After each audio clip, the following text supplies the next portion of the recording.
আগারগাঁও নির্বাচন ভবনে প্রধান নির্বাচন কমিশনার এএমএম নাসির উদ্দিনের সঙ্গে বৈঠক করেছে জাতীয় পার্টির একটি প্রতিনিধি দল। বৈঠক শেষে জাতীয় নাগরিক পার্টির মুখ্য সমন্বয়ক নাসির উদ্দিন পাটোয়ারি বলেন, আগামী নির্বাচনে জাতীয় নাগরিক পার্টি 150 আসন পাওয়ার সম্ভাবনা রয়েছে। এছাড়া আগামী নির্বাচন ফেব্রুয়ারিতে হবে কিনা সে বিষয়ে সংশয় রয়েছে বলেও মন্তব্য করেছেন নাসির উদ্দিন পাটোয়ারি। আমাদের যে সার্ভেগুলো করেছি, আমরা 150টি আসনের মতো এনসিপির জয়ী হওয়ার সম্ভাবনা রয়েছে। আমরা সেগুলো নিয়ে ইতিমধ্যেই আমাদের একটি সকল যারা জেলার সমন্বয়কারী প্রধান রয়েছেন, আমরা তাদেরকে ঢাকায় ডেকেছিলাম। আমরা তাদেরকে মাঠে প্রস্তুতি নেওয়ার জন্য কথা বলেছি। আগামীর যে সংসদটা হবে, এখানে আওয়ামী লীগ থাকবে না, জাতীয় পার্টি থাকবে না, এবং এটা দীর্ঘদিন ধরে আমরা বলে আসছি।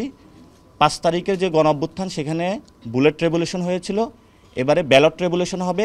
যেই রেভলিউশনের মধ্য দিয়ে ভোটিং প্রসেস এবং সব জায়গা থেকে বাংলাদেশ থেকে আওয়ামী লীগ এবং জাতীয় পার্টি হারিয়ে যাবে ইনশাআল্লাহ।